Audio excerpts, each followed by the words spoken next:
Welcome everybody to Real Wreckers. Where we are all things TV, all things movie. all things nerd. Yeah, you messed that one up. I did? Yeah, it's movies first. Especially this episode, it's movies first. Did I say movie? No, you said TV. Wait, don't you say messed TV? up our No, you say where we are all things movie, I say where we are all things TV, and then we both say all things nerd. Did I really say TV? Yes, you did. Where we are all things movie? No, you forgot movie when today's topic is the movies that made us. All things This is TV. the ultimate inexcusable. You are not living that down. Where's the welcome back? Welcome back. Get out! You get it. All right, so today on Real Wreckers, oh God, we have decided that, well, a bit of background first. Like around November, I would say. Was November the YouTube one? Was November or December the YouTube one? I want to say November. Yeah, so That November. was like our open month where we were like going on internet stuff because there was November last year, we did a YouTube episode where we decided to do the top 5 YouTubers that made us who we were. Essentially, it was pretty much just our top 5 favorite YouTubers. But this time, we are doing something a little different. Not only are we doing movies, not only is it not really ranked, but they're not even necessarily our favorite movies. They're just the movies that essentially shaped who we were as people, especially as two people who want to go into the film industry and kind of already are. We're in it. Like we're in it. We're experiencing the stress and the tiredness. We're in it. Our feet are broken from blocking the door from shutting. I Like, got we're in the 2 doorway. hours of sleep last night. We're in the film industry. Yeah, we were up to 2:30 a.m. Oh yeah. I didn't know how to explain that straight up. I managed to get sleep, but I woke up with a raging headache. I didn't think I'd get hungover from a film shoot. We are in such pain now, and we have these movies to thank for it, essentially. Basically. Yeah, so we're going to start off this episode by looking at going all the way to the very, very, very, very, very, very, very, very, very, very, very, very, very, very, very, very, very beginning. The Seed. The Seed. What was the first movie we ever saw? The movie that introduced us to this big thing we called the silver screen. Even though, how long has it been since they used silver for the screen being? I didn't even know they used silver. I thought that was just the expression. It's because the image is projected backwards and silver is known to have reflective properties, so it can be portrayed on a big screen. Anyway. Yeah. Anyway, what was the first movie you ever saw? Now, I want you to narrow this down. Okay. Because I don't know what real, like, are you saying in theaters or just? Yeah, I ran into this issue with Yeah. my parents and all that. What I essentially mean is just in general. Okay. What was the first movie that grabbed your attention? The first movie that ever grabbed my attention that I watched, took Yes. in, and know is the earliest, like, digital or film media. It's Gulliver's Travels. It was, I remember. The Jack Black movie? No, the original. It was Okay, I got a heart attack. Like, what? The MGM original. Like Okay, the that's classic an interesting one. animated classic. I always was confused because I thought it was a Disney movie, like a Disney classic, but it's not. It's like the only fairy tale that they didn't get a hold of early on, really. I specifically remember, I believe it was one of my arm or leg breaks because I was constantly getting injured, of course. And we were in the Temple medical care. It was like sports injury treatment center. And my dad always What had... age were you? What age were you? Oh, I do not know. I was like young. I must have been like 5 or younger. I had to be like, yeah, pretty much whenever I was able to. My dad always had TV or video players available. He always had a really cool little DVD player it was like a laptop. It opened up and it was pretty big actually. He always had little car players. You know how a lot of SUVs have the pull downs or the headrest of the front seat is a TV. they didn't believe in those because every time all their friends who had one always said, "Oh yeah, it breaks down in the heat. It does. It does. It jambles up in moisture. Like it's just not made for that. Even though like most cars have a screen in them now, but they don't do that. He always had like home like Radio Shack build it. It's a DVD player and like a flip out screen. And he even got, you know how like even directors now barely get the opportunity to have like sun protectors on their screens and stuff. He had that in the backseat of the car until my oldest sibling, I believe, got car sick on it. That was like what killed it the first time in the old minivan, which only had one door so that your kids can only exit on the sidewalk. I remember a lot of things from my childhood, like stuff like that specifically. I remember nothing from my childhood because concussions in middle school. Because seizures pre-middle school. There you go. So, yeah, Gulliver's Travels in the doctor's office. I believe it was actually before my brain scans. Did you see season 1 of Stranger Things? Yes. Remember the red marker and the tape wrapping? The red marker and the tape wrapping. On 11. This is season 1, don't worry. Red marker and the tape wrapping. I'm trying to remember. When they're scanning her. It was like towards the end of season 1. She has a flashback. You can imagine though, right? Like the red pencil. I squealed when I saw that. I was like, ha! Oh my God, it's literally me. So I was like, I remember getting markered on like that. It was amazing. It wasn't amazing. I'm saying like it's amazing to see it happen. This is going to bug me all night now. Because I legitimately can't remember red marker tape wrapping in Stranger Things season 1. Like, I'll show you a picture just from the scene. I thought you were referencing, at first I thought you were referencing the coke crushing scene. No. It was like when she was in a hospital gown and they were marking and taping for the brain cables. Yeah. But yeah, Gulliver's Travels in the doctor's office or hospital because I think I broke something. Yeah, what got your attention to that? I don't know. I just think it was like you know how boring a waiting room can be? Yes. My injury wasn't like killing me. I think it was literally just like a fracture of some sort because I broke my legs a couple times. Still was able to like jump over everything. It's that boring. The way that I worry when people make fun of children for enjoying like iPads when they're like bored. When they're at restaurants, it's kind of obnoxious because they have it like on the table. Yeah. And I wouldn't really put my phone where like stuff is, and they're kind of messy. But if it's like your parents' phone, your parents' like iPhone Max, like a bigger phone, a bigger screen, waiting rooms are boring. We all agree, right? Yeah. And it was a very pleasant thing to be able to watch that because it wasn't even loud either. I think we had headphones on too. I think we like shared an earbud. Yeah, that's like that is my earliest memory with movies, really. Technically, Shrek 2 was the first thing I saw in theaters. Oh, okay. Well, that makes more sense for us. It was after though. Yeah, that makes more sense for our generation. Yeah. I legitimately did not expect Gulliver's Travel. That threw me for a loop. Right? Yeah. I didn't talk about it a lot just because it's that far back. Mine is very vanilla now. Because I have conflicting things. Oh. Because I tried to remember, couldn't remember, so I asked my mom and my dad, what was the first movie I saw? They gave me 2 different answers. So I'm like, which one feels like to me like, okay, this is the one that I have the earliest memories of? I imagine your mom might know. My mom knew. No, the first thing she said was ask Dad because he probably remembers more. That's what mine said. He answered, and she said, no. So I'm... Yeah?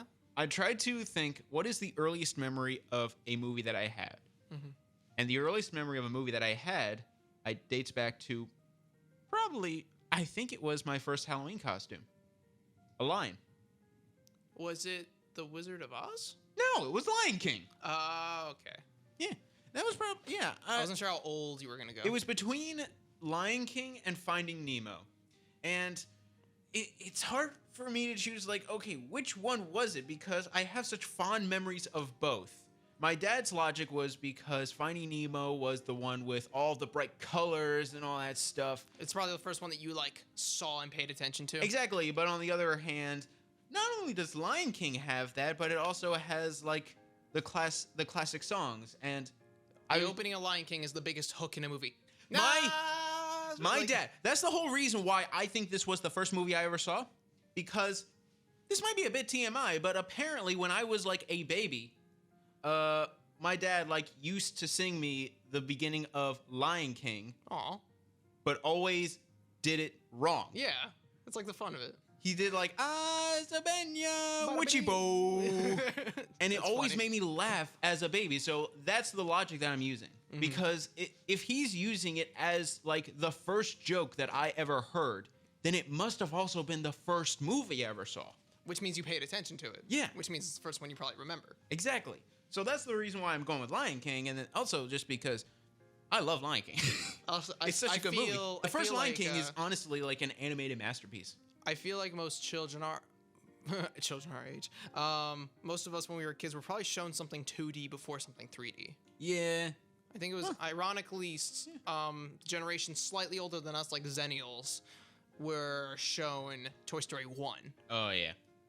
I honestly didn't grow up with Toy Story until I was like in the middle of elementary school. I did, and something about dusk when it's like sunset, I feel like was the most realistic looking thing in my life. I remember the first Buzz Lightyear movie, the awesome one, the hilarious one. What, like the real Buzz Lightyear movie? Yeah, the 2D one. Oh, that The one where Newman from Seinfeld was Zurg. that might have been one of my earliest, but I'm pretty sure Gulliver's Travels came before. I remember having the VHS of the Buzz Lightyear Was it movie. blue? No, it was the white plastic. Was it what? Oh wait, the blue one was Monsters Inc. The blue one, Yeah. the blue VHS. I played the N64 Buzz Lightyear or Toy Story game, which was so difficult, so unnecessary. It still is apparently. It's like Dark Souls difficult. It makes me feel weird that we were the last generation to like have VHSs. I feel like they're not gone yet, as long as they're like less than damaged. And I'm pretty sure a lot of people still have tube TVs. True.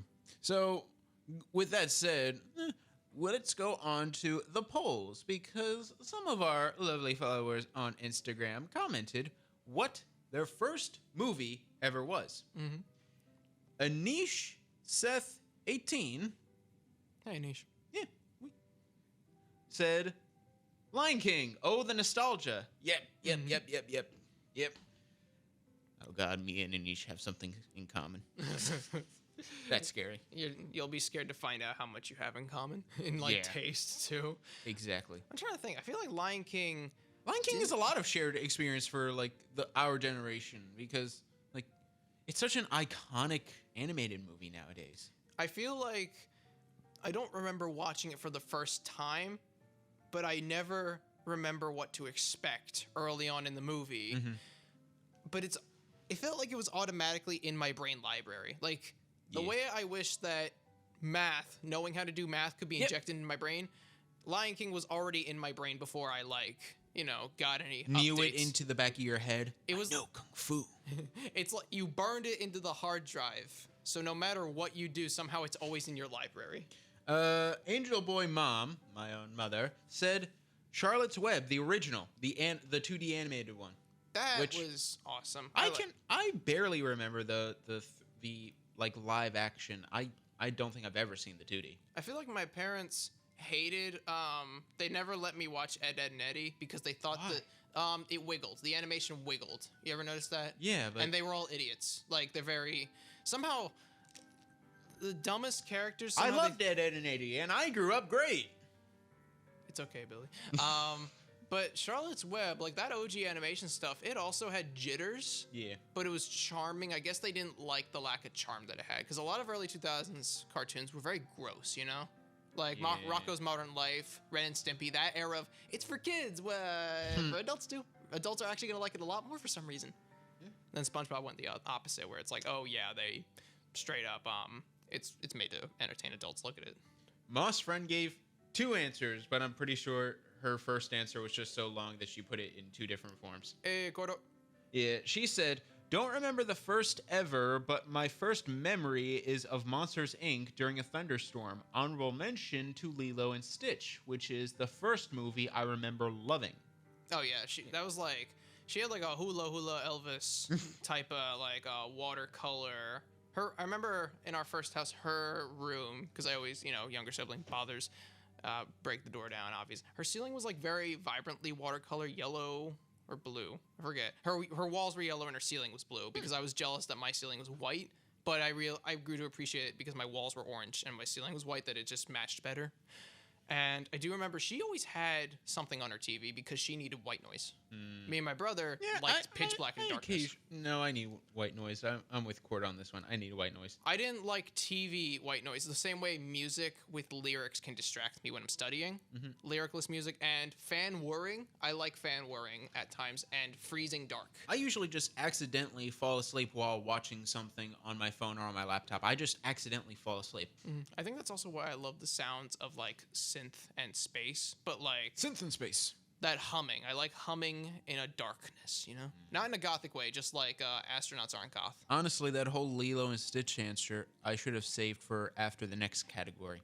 Because the next category is childhood favorites. Oh. This is not necessarily the movie that you first saw. It was the movie that you most, like, realistically, the movie you obsessed over during your childhood.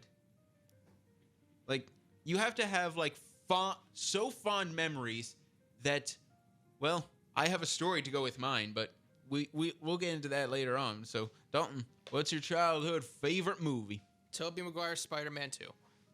Ooh, that's a good. Because Well, I'll be honest. For the longest time growing up, Spider-Man 2 was my least favorite of the three Spider-Man don't make movies. me hop the desk. Honestly. No, it wasn't until I know. recently it's become my second favorite. Spider-Man 1 will still always be my favorite. Of course. Spider-Man 1's it's the iconic one.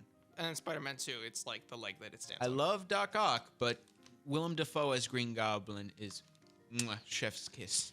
There's not a category for it, but thing that terrified me as a child, not the big scare, Spider-Man 1, the like CG opening, not the city, obviously, not like the PS2 city, the smokiness when it fades into Goblin's theme song and you see like the hollow whatever, like the holographics of him.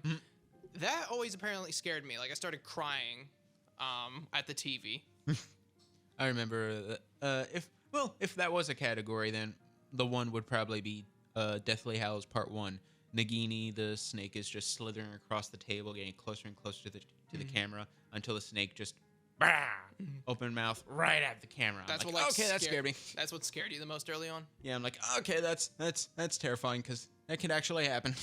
I'm not sure what else I would have been scared of by that point. Honestly, the most I've been scared of was either Fever Dreams, and we both know the Fever Dream show that I mean, Mr. Meaty. Oh, I wasn't that scared of that. I think it was... No, I wasn't scared. It was just a fever dream that I had, and after that, I was like, I can't ever like watch the show again.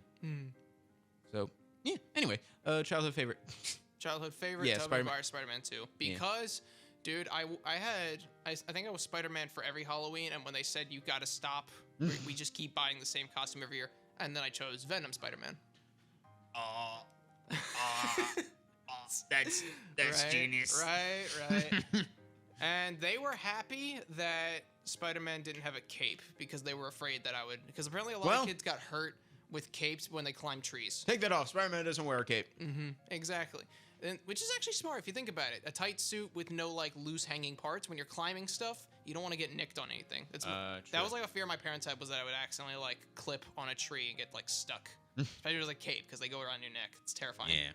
But Spider-Man 2. Yep. What's yours, Billy?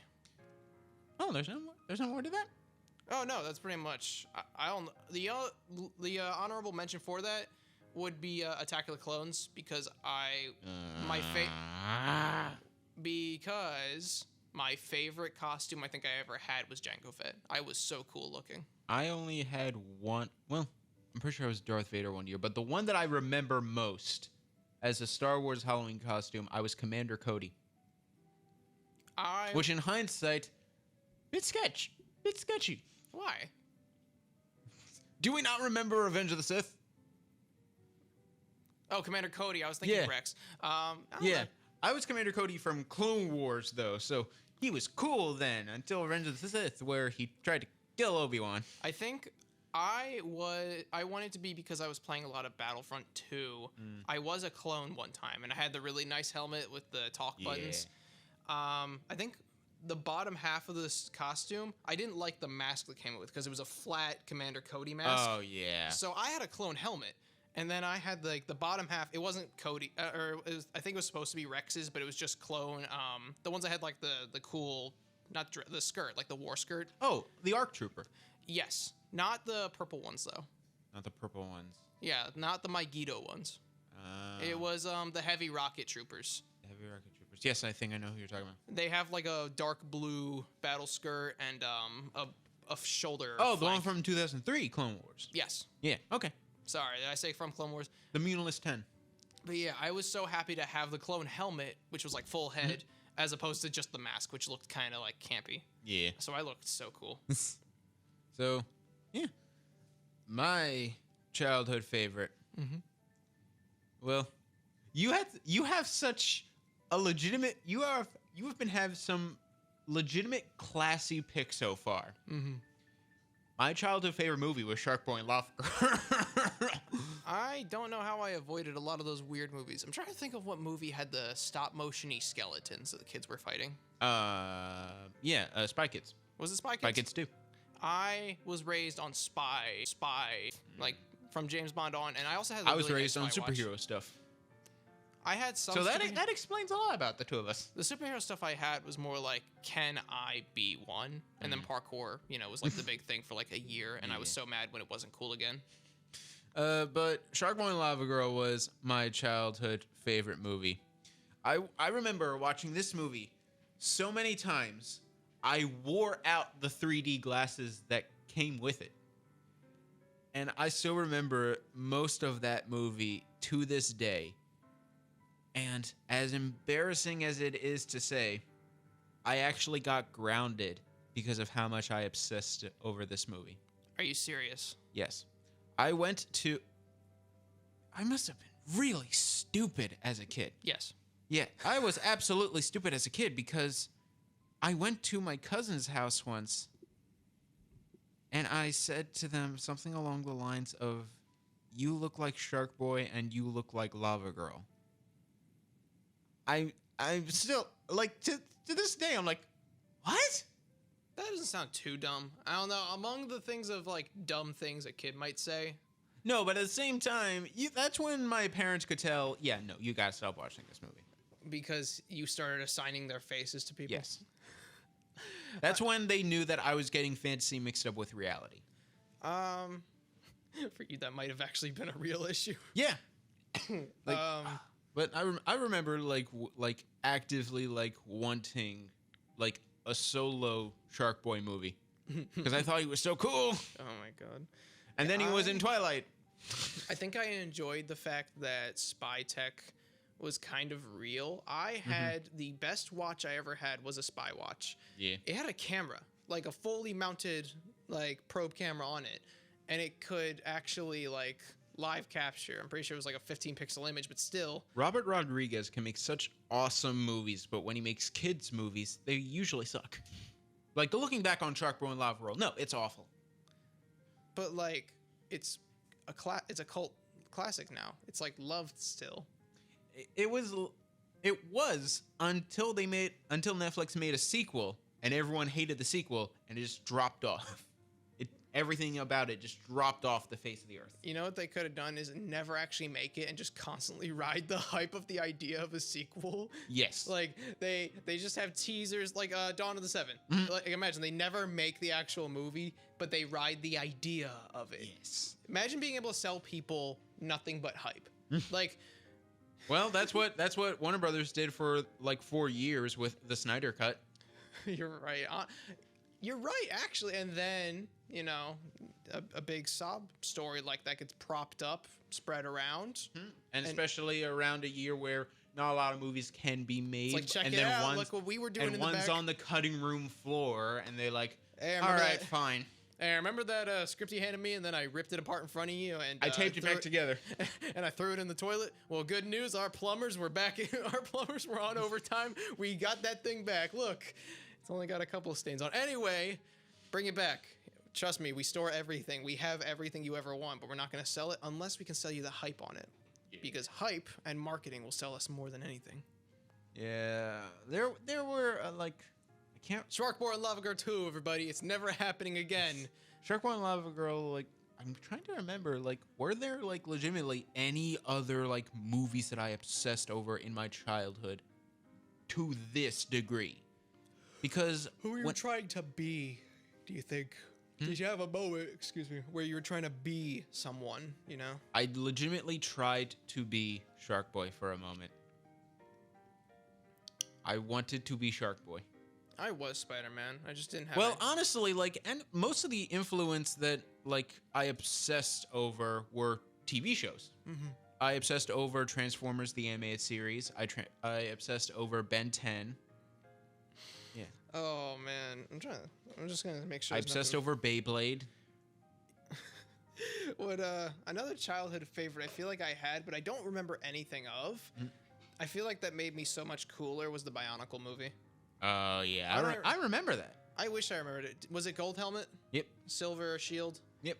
Yeah, I had the entire... If I was to become a collector, I feel like if Bionicles kept going... I used to have Bionicles, then I realized the horrible truth of I don't like Legos. But they're not Legos, that's the thing. They're like closer to action figures that's like assemblable. Yeah, but at the same time, they're Legos. Oh, yeah. Yeah, at the same time, they're Legos. I'm pretty sure they're from Lego, too. Yeah. Mega Bloks, on the other hand, went a weird other The movie direction. actually wasn't that bad. It was just surprisingly boring. I feel like it has so much hype behind it. I'm pretty sure the comics, ironically, had so much context to them.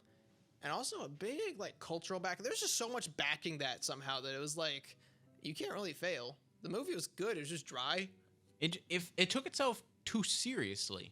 But, like, that's the whole point. Have you seen a Bionicles case? Yeah, but at the same time, like... Looks cooler than most movie prop obelisks. Yeah, but, like, I'm pretty sure most people, like, were expecting, like to just have fun with a like, bad kids movie. And then when it was decent, people were like, no, this is boring. How are you more serious than half of the Transformers movies when they're not joking? Yeah. But yeah, I'm trying to think. I want the guy who directed the Bionicles movie to direct a Halo Part 1 movie.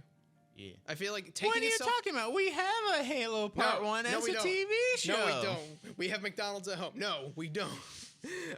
If you take seriously the Halo franchise lore and context, as much as the Bionicles movie took itself seriously, you possibly could have made the best video game movie on the planet. Yeah.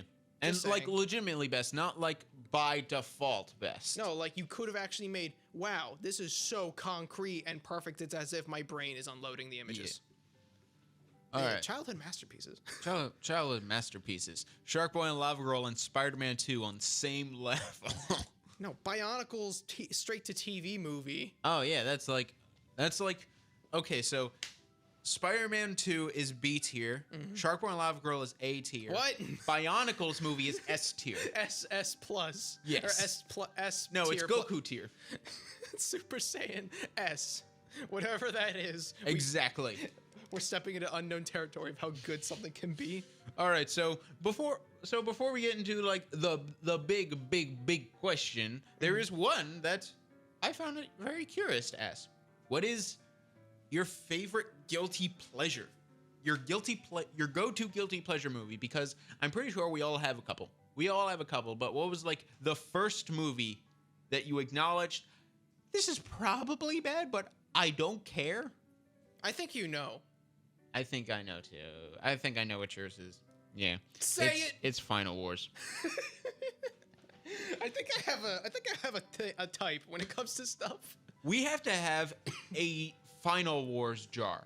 Not a Godzilla jar, a Final Wars jar. For the amount of times we have talked about this stupid movie. Stupid. It's so stupid. It's a masterpiece. I lost brain cells watching this movie. It's the end game of Toho. It's Toho's Avengers Endgame, only better. You know why? Because it doesn't get campy afterwards, and like it's better.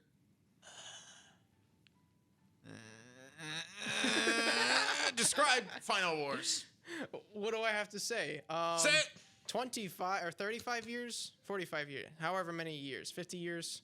How long ago was 1954 until 2004? Siri, how old was 1954 during 2004? That was 50 years. Yeah. Did you not know that? Anyway, Yeah. the Final Wars, the amalgamation of all of Godzilla's history, villains, up until, alien age, threats. Everything's canon. Everything comes and collides. Even the stuff that they didn't want to be canon, including the property they purchased, Godzilla goes in and wipes all of it out, and then Zilla. Yeah, 1998 Zilla. The good one. Get out. That's a lot of fish. That's a lot of production value. Be a shame if we. We just got done filming all the fish scenes for our movie. I forgot to say that's a lot of fish. Don't worry, we'll ADR it in. Get him on the green screen. We need this. What is it like? Another Just in the background, just ever so slightly, you can hear someone say, "That's a lot of fish." Not Denio, just someone. Did you say Denio? Yeah, Denio. Isn't it Denio? Isn't it pronounced Denio? In what? Oh, in our movie? Yeah, in our movie. Oh my! wait! I'm gonna sneak that in editing. Don't tell Yes. anyone. I just said that on a recording. Anyway. Denio. But yeah, Godzilla Final Wars, my biggest guilty pleasure on the planet. And I only get more happy showing it to people.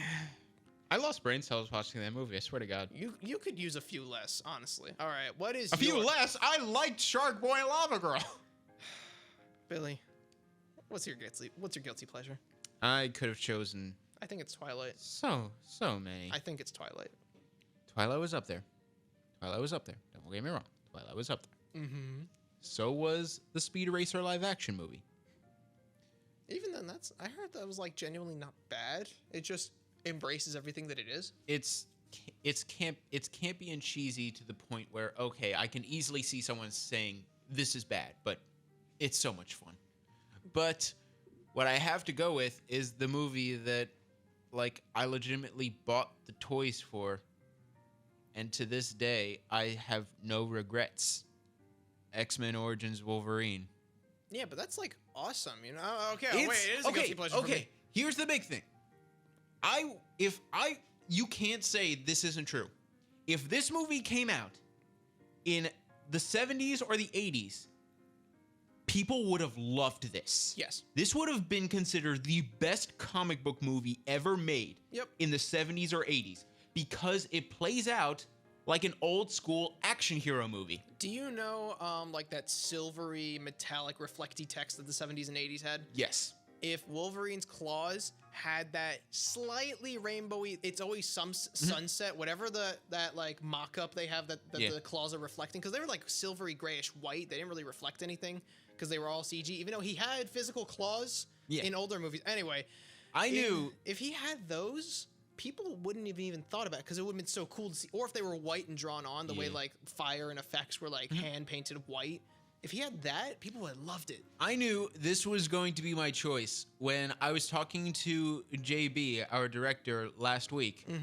And we were talking about movies, and he just said, "Oh no, any opinion that you have is completely fine. It's completely natural. Valid, yeah, completely valid." And we were talking about movies. I was recommending Upgrade to him. And then eventually we got on the topic of guilty pleasures, and I said X-Men Origins Wolverine, and the first words out of his mouth was, "Oh, that movie sucks." Oh yeah, that was terrible. Yeah. Why would you ever? I mean, your opinion is valid, but why? Yeah. Why would you say that? Because Off my set. Because this is like the best combo of like the dumb, stupid action movies of the 80s with just the modern storytelling of comic book movies. I guarantee you this. Look at how they did Sabretooth in this movie. He's an actual character with a backstory and depth and motivation to him. Motivation to his bloodlust. And like actual wit to him. Tell me that's not better than whatever the hell Sabretooth was in the 2000 X-Men movie, where he was just a brute. Yeah, like Deadpool. Deadpool's just a brute who doesn't talk and has laser eyes, right? He is pool dead. He's pool Q. He is pool dead. He's pool Q. He's not Deadpool. He's pool dead. No, he's Q ball. He's Weapon 11. Weapon 11.3. Not even 11.5, which would sound kind of cooler. Just 11.3. That's all they call. Actually, going back to Weapon 11, I don't care how stupid having the katanas up his arms like Wolverine is. That is awesome. Yeah, just like A-Train's girlfriend in The Boys had that. That was cool. Yeah, you showed that to 8-year-old me watching that in the movies. I'm like, that is the coolest thing I'm ever going to see in my entire life. It's pretty hard to mess up having any sort of like weapon in your arm. No, I'm trying to think of someone in media who has a weapon in their arm that isn't cool. Even Wolverine, who it hurts him every time. That's so cool. Yeah, like I every time I watch X-Men Origins Wolverine, I like actually get hyped by it. Oh my dude, he's walking away from the explosion. He's not even looking at it. Cool Yeah, guys it's- don't look at explosions. Cool Dude. guys don't look at explosions. Oh, unironically, yeah. Unironically, I'm having fun. Yeah. Straight up. Like you can be ironic or unironic with it. It's that good. Exactly. You will like watch like the whole fight with Blob in the movie, and it's like, this is so stupid. I love it. It's so good. It's just like, yep, that's fantastic. The original Fantastic Four in spandex goes right next to it. It's that good. Really sad too. The Fantastic Four in spandex, the original, is like the only good one.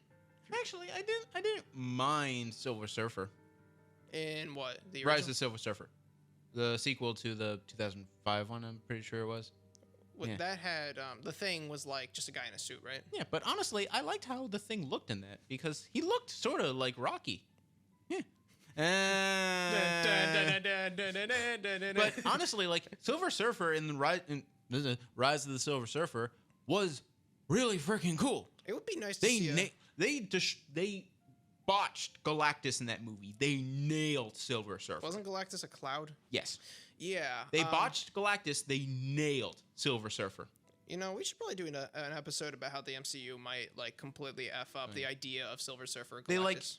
They like the person who played like Silver Surfer in that movie, the body of Doug Jones, the voice of Lawrence Fishburne.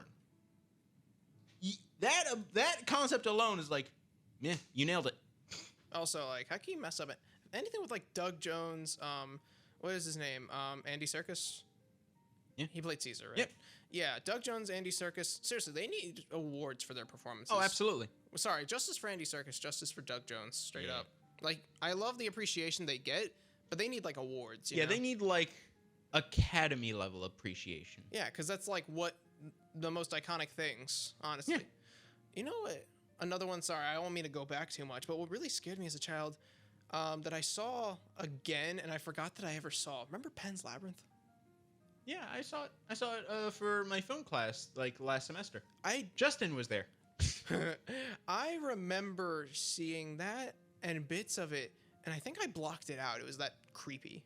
Oh yeah, the pale man scene was actually like, oh my god, oh my And god, oh my just- god, oh my just god, the oh my god. creatures in that, like, that is terrifying. But like a kid could watch it.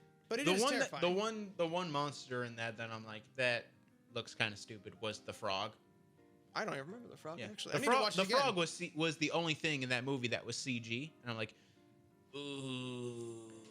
I don't know. Frogs are pretty difficult. It took like Mandalorian season 2 to like get a frog prosthetic correct. It's pretty difficult too. Yeah, but still, Even then, that needed CG too, especially for certain aspects. But yeah, guilty pleasure. X-Men Origins Wolverine. guilty pleasure. Godzilla Final Wars. Another Yeah. quarter in the jar. But now we move on to the category I like to call movie magic. The movie that not necessarily might be our favorite movie, but the movie that like opened our eyes to the magic of filmmaking that made us like want to go into this business. Mm-hmm. Yeah, so for you, what would that be? That really made me want to go into the business. Yeah, that made you like, wow, this is art that I want to replicate. Wallace and Gromit. Wallace and Gromit, like Curse of the Were-Rabbit? Yes, the claymation movie. Yeah, Also, first- the one that introduced Shaun the Sheep, especially, and so one the that had evil claymation paint. ones. Yes. Wow, interesting. Explain. Claymation was my earliest. I want to make this. Look at it. It is. Oh yeah, because you made like Lego like stop I used motion. to do stop motion. Yeah, I need to get back into it. I do have an app. I'm gonna build a rig at some point. Wait a minute, actually. look, show me your phone case.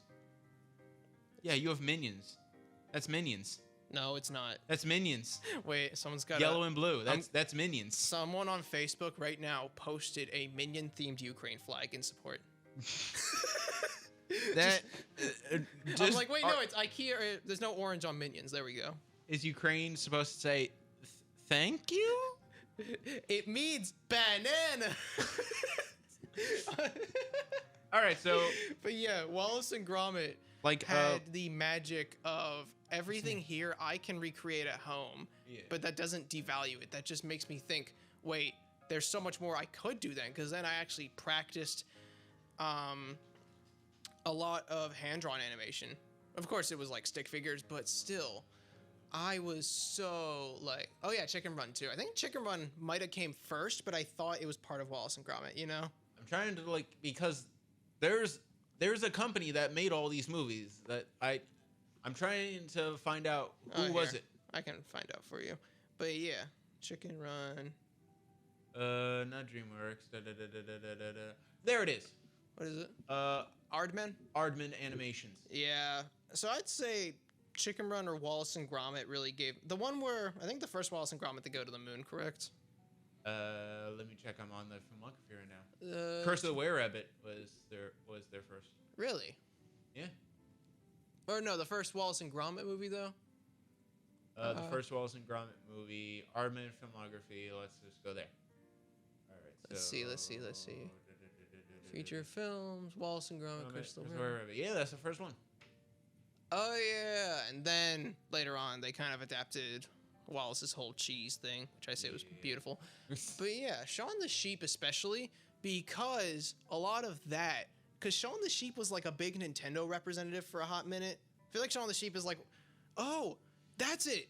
Before Minions, I was saying, remember, before Minions are like the thing for everything, there's a what. Shaun the Sheep was like a minion in that sense, where he was like attached to a bunch of stuff. He didn't have games, he had movies, obviously, but there was like a sheep in the style of Aardman that was like adaptive for everything. Because on my 3DS, which is what I made a bunch of stop motion movies with, the safest access to internet you can give a child is Nintendo Video. But now YouTube is on a Switch, so your kid can watch whatever. Yeah. I was watching Nintendo Video on my DS, and I was wondering why there was so much cool stuff I was seeing. Do you remember Dinosaur Office? No. You never seen Dinosaur Office? It is I believe it's a College Humor property now. Really? It kind of follows a lot of those joking themes. But you know, it's claymation, really nicely made dinosaur videos. Yeah. So it's like, wow, those are two things I really like. And this was like later on, so I wasn't as obsessed with dinosaurs, obviously. But I was still like excited, especially because Jurassic Park had stop motion elements influencing it, because every dinosaur media before it had stop motion figures. All Monsters had that. Monster movies that would segue me into that later on. But yeah, pretty much claymation in general. Just claymation in general was like the big driving force of, I want to do this for a living. This is amazing. And I was like, if I could choose anywhere to work, and if I just had the ability, Leica. I feel like if I could work at Leica Studios, because they are like modern that. I have always had such a major respect for claymation because I don't have the patience for it. I think that's one of the things that built up my patience the most, and 1G internet. Oh yeah. And then we got 3G when I got my iPhone 5C in 6th grade, so I was like the cool kid for a hot month. Honestly, I think before my phone fell on the floor. My favorite claymation movie might be Isle of Dogs. I want to see that. I own it on Blu-ray. Sweet. That I would love to just do it like we can watch that later on, honestly. So yeah, it's so good. Bryan Cranston is in it. He plays the lead. And Fantastic Mr. Fox is just another honorable mention. I remember watching that movie, Fantastic Mr. Fox. I remember watching it, having registered none of it, and knowing not remembering. Not remembering anything. I remember what it looks like, but I can't remember anything that's in it. And yet I've constantly heard people praise it, and I'm like, okay, I need to watch this. I need to watch this. Immediately forget.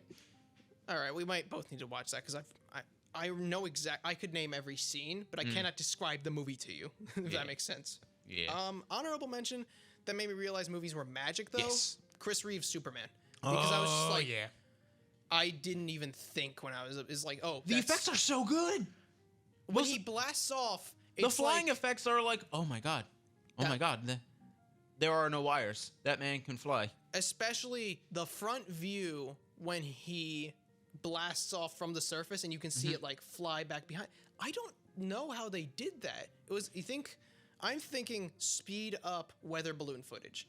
But how do you get that in a weather balloon? And how do you keep it that straight? I'm just like, that's magic. Yeah. How do you get that shot? It's the first movie that you were like, how did they do that?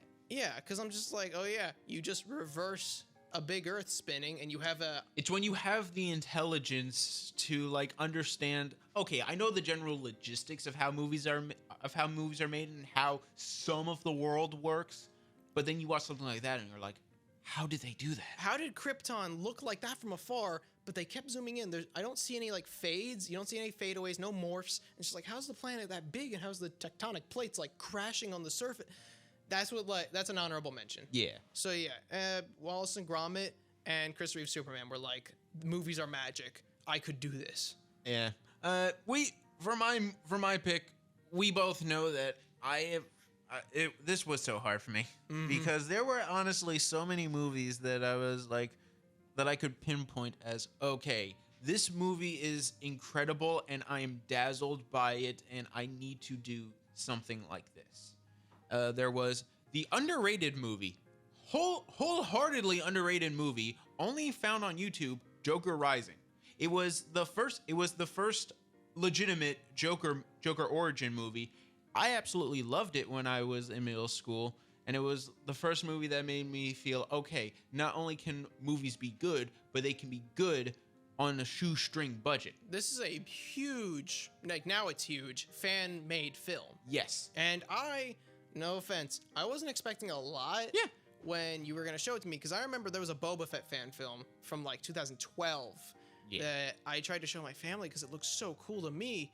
And I saw how stiff it was when we had YouTube on the TV, and I was like, that looks really good on my phone, I guess.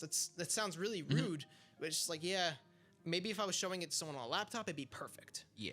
But that Joker movie you showed me, it was just like, wow. Because it relied on more of the thematic elements of the Joker and more of just the acting. The weaknesses that it had, big movies also have, and it's inexcusable. Yeah.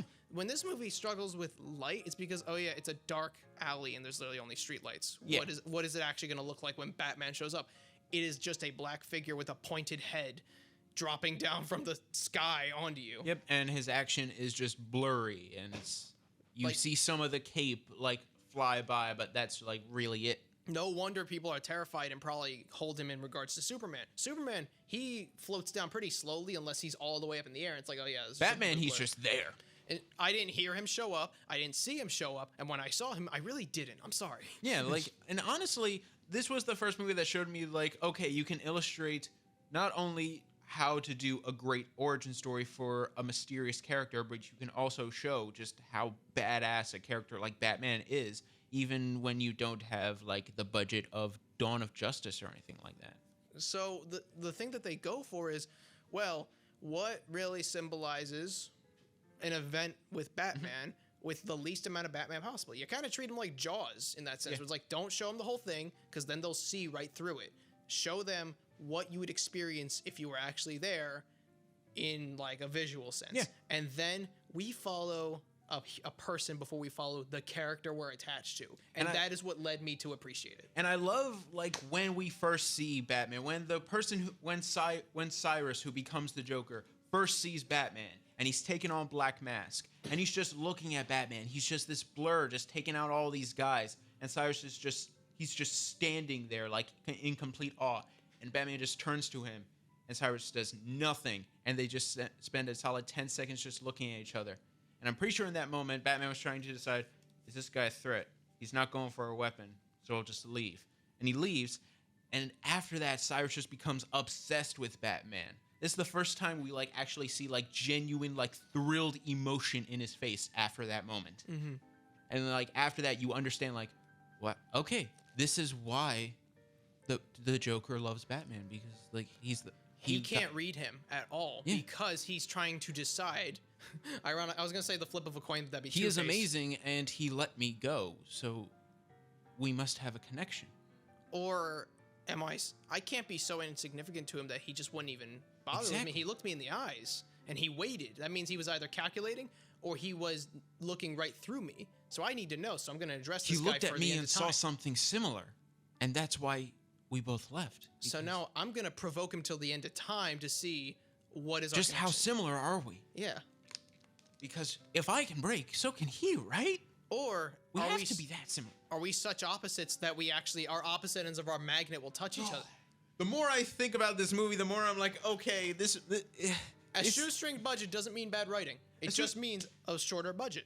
The only problem that I have with the movie is that it foreshadows a bit too much of like the different characters and like and like, hey, he's gonna become the Joker. It's all the lines from The Dark Knight. I'm the Joker, baby. But honestly, like that's not even my choice. Yeah, that was just like a huge honorable mention. Oh, yeah. My actual choice is Rocky.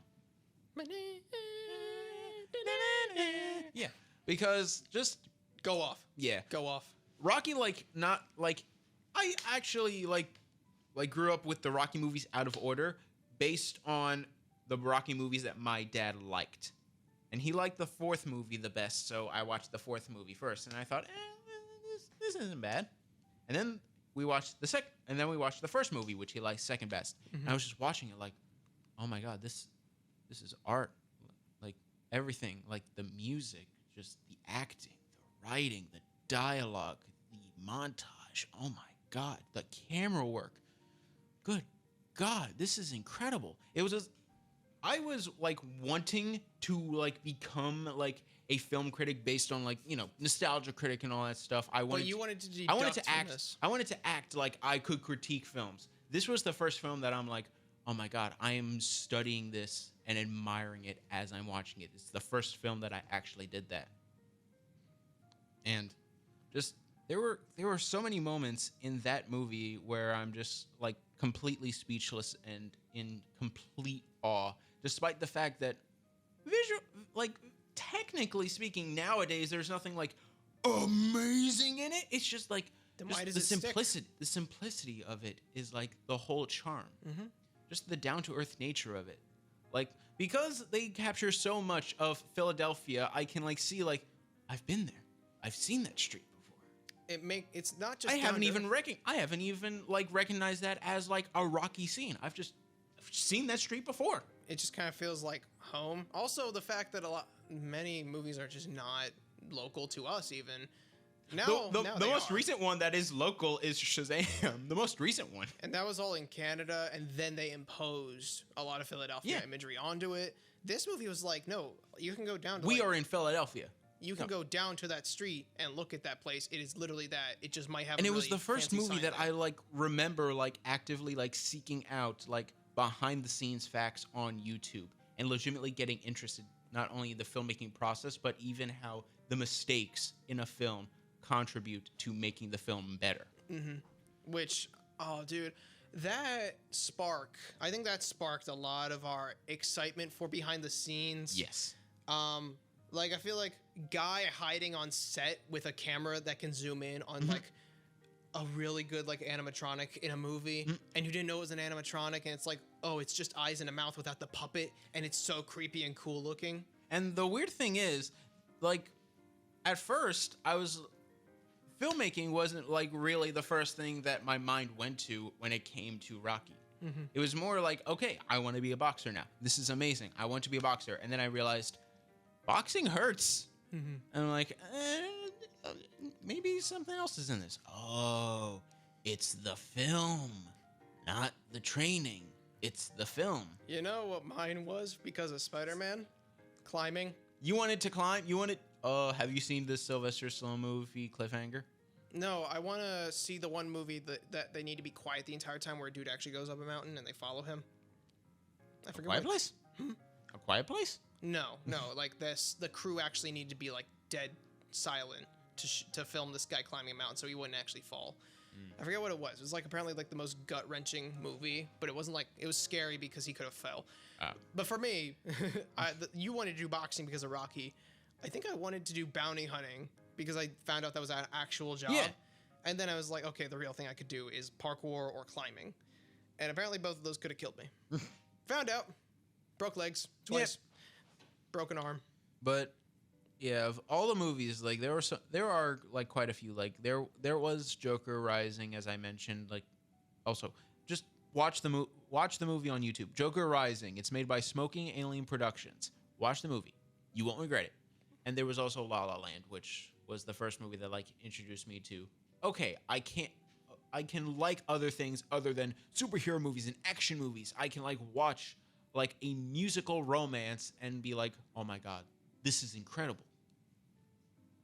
But honestly, if I have to be truthful, Rocky is the movie that essentially changed my life. Mm-hmm. Yeah. Like it literally trajectoried you. It's not necessarily my favorite movie nowadays, but it's up there for sure. Mm-hmm. The same way, Jurassic Park isn't my favorite movie. I thought it was. It's no, it's my favorite movie by default. Rocky is like one of your favorites by default. Yes. Like it has to be in the top 5 or 3 at least. 100%. Yeah, like Jurassic Park just goes to the top for me in every aspect. Yes.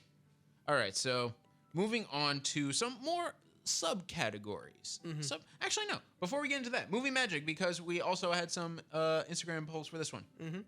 What was the first movie that you fell in love with? Moss Friend commented, Scott Pilgrim. I was meh on the movies, but it really opened my eyes to how clever composition could be. Yes, I 100% agree. It took me a while to truly appreciate Scott Pilgrim, because I remember loving it the first time I saw it, but it was the least out of Edgar Wright's entire filmography for me personally. For me personally, still, I like the Cornetto trilogy more, but Scott Pilgrim is it's like right up there, right behind them. Mm. When the prompt is comic book movie, nothing will live. If anything, I would argue that is the best video game movie ever made. Video game theme. Video game theme movie, but essentially that is the best video game movie ever made, because Classic video game movie, especially because it goes along like you beat the level. There is Edge of Tomorrow and Westworld, which are essentially like movies, which are essentially video game inspired movies. Yeah. Halo TV series. Halo TV series. How to do a video game movie wrong. Even when you have multiple options to unscrew up. Even when your first 50 minutes of your first episode is like, okay, I can sort of get behind this. It looks like the game trailer. It looks like I can get behind this, and then the last 10 minutes happen, and you're like, oh. My drunk friend says he's gonna do a flip off that table. You know, there's grass all around, and he hit the concrete. Don't know how, it's 20 feet away. And Audrey Charlotte commented, The Hunger Games. Of course. Of course. I will see all the movies eventually. I honestly don't remember that much of The Hunger Games. I remember liking the first one. I remember actually really liking Catching Fire. And then the last two I can't remember a single thing about. Which, just demands a watch now. The entirety of Twilight I will watch. Yes. Not sober. Yes, once you turn 21, that will be your big drunk stream. Oh my god, drunk stream it. The Twilight Bender. Yes. Awful. But yeah, please. Is there any more polls, or is that that's it for this one? Great. All right, so next up we have some subcategories. Mm-hmm. First stuff, we have the sense of humor. Which movie influenced your sense of humor the most? Now this one I've asked a couple people, and this is like one of the hardest ones to pinpoint. So which one do you have? Mine is a couple. Am I allowed to have a couple? I have a pair. Okay, go. Well, I'm going to flip a coin for you. Nah, biggest one. All right, biggest one. Blast from the Past, I'd say. I've heard of it. You've talked about it. It's like a Fallout movie. Yeah, you've talked about it with your dad in front of me before. I've never seen that movie. Or Airplane. Yes, I've seen that movie. I love Airplane. I'd say like that weird situational that isn't quippy. Mm-hmm. I don't know. I don't know what you would call that. I guess like, oh wow, you really snuck in something completely absurd. Silence. Everyone's laughing. Like my entire family quotes that movie. It's one of our most quoted movies. What can you make out of this? Oh, out of this? I can make a hat, a brooch, a pterodactyl. But yeah, I'd say that. I guess I don't know. I'm really trying to think what else really inspired my humor, because I feel like I didn't get it. I feel like most of our generation is more inspired from the humor of YouTube than like movies nowadays. It's not really a YouTube movie that genuinely inspired me. Like, Smosh the movie. I was gonna say Smosh the movie didn't really like hit me, you know. Honestly, Smosh the movie is also a guilty pleasure of mine. I was gonna say I wanted to say Eric Andre in some way, Mhm.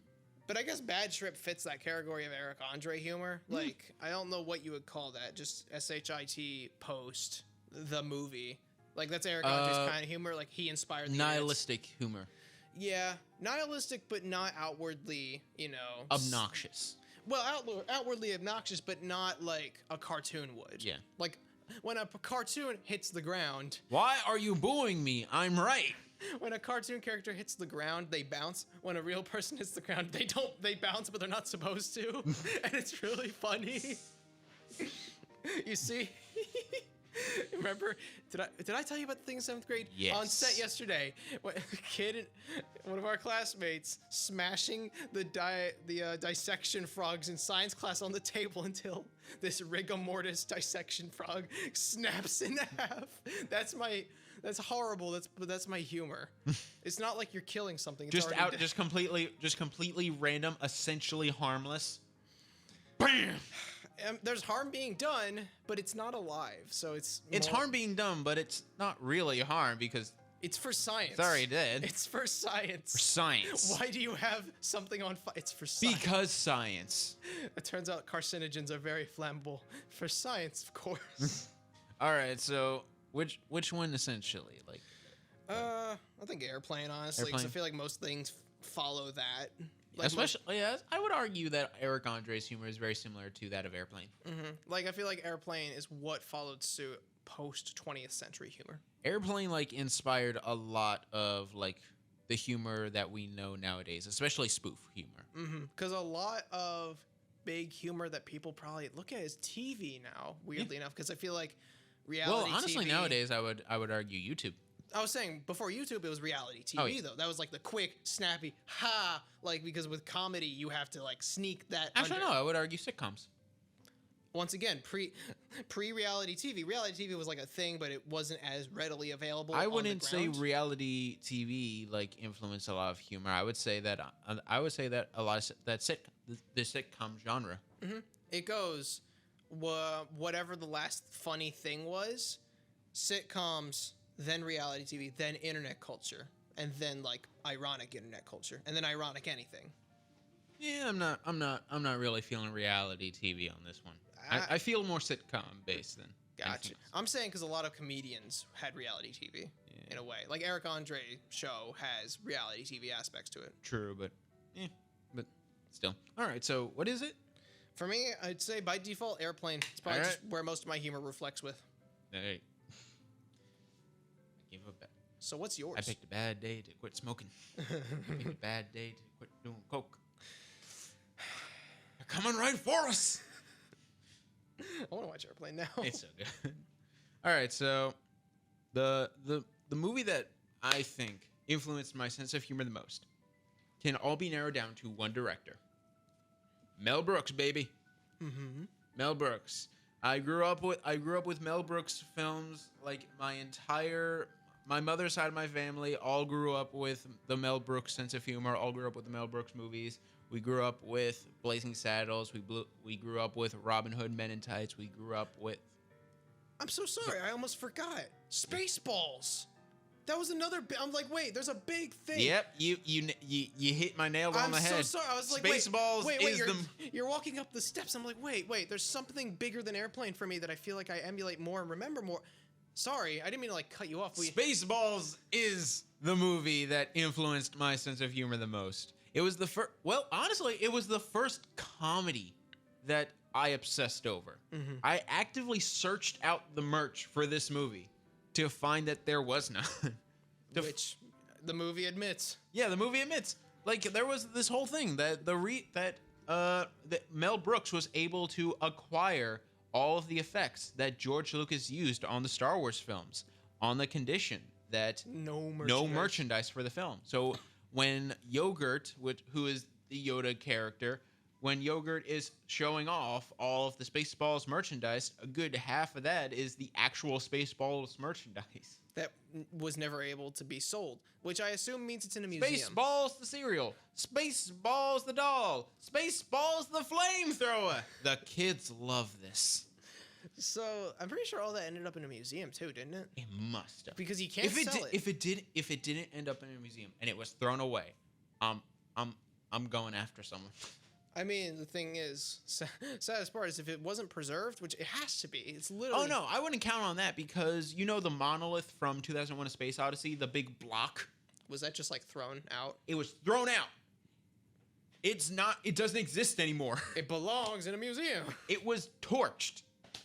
Well, even a lot. You know, Don't Hug Me, I'm Scared. Yes. They burned all their stuff. Like they. And they had to rebuild it. Yep. For their new one coming out in September.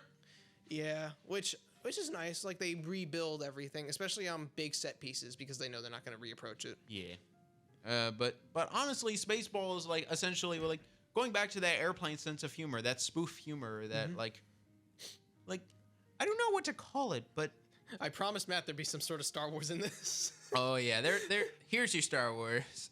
Essentially, we got Star Wars at home. Yeah. Essentially, like the big there. Almost every single scene in this movie is like full of multiple laughs. Comb the desert, sir. What? You think we might be taking this a bit too literally? No, you idiot. They say comb the desert.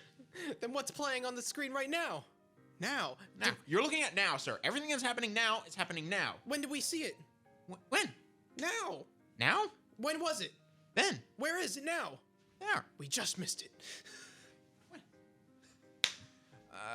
There are just so many good bits. I was gonna say, there's just so many good bits. That and Airplane, they both have that, like, it's a good bit. I told you, it's a piece. One little, like, match in a coal mine.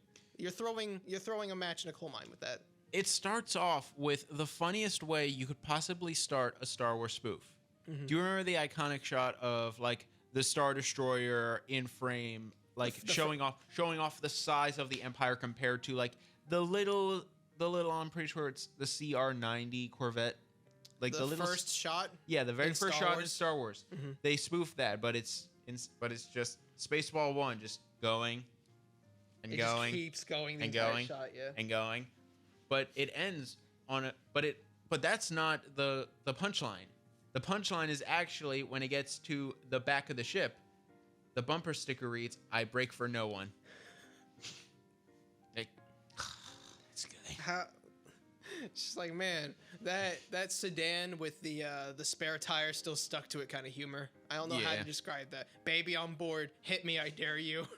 Or baby on board on a car that has a giant dent in the back. And then it's followed by an even better joke with Dark Helmet just walking down a hall, and it's Rick Moranis' character, and he's just walking down a hall, and it's the classic like Darth Vader look, but with a tie, which I love. Mm-hmm.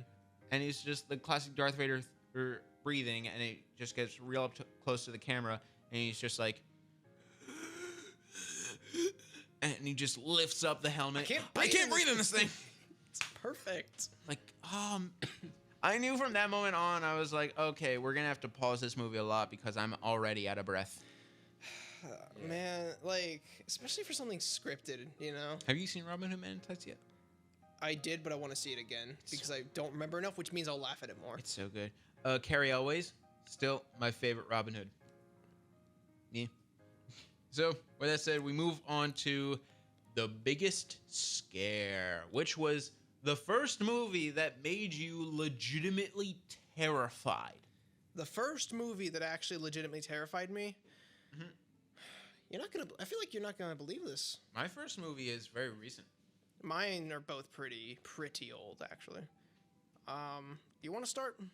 Yeah, sure. My movie actually like didn't come out until 2018.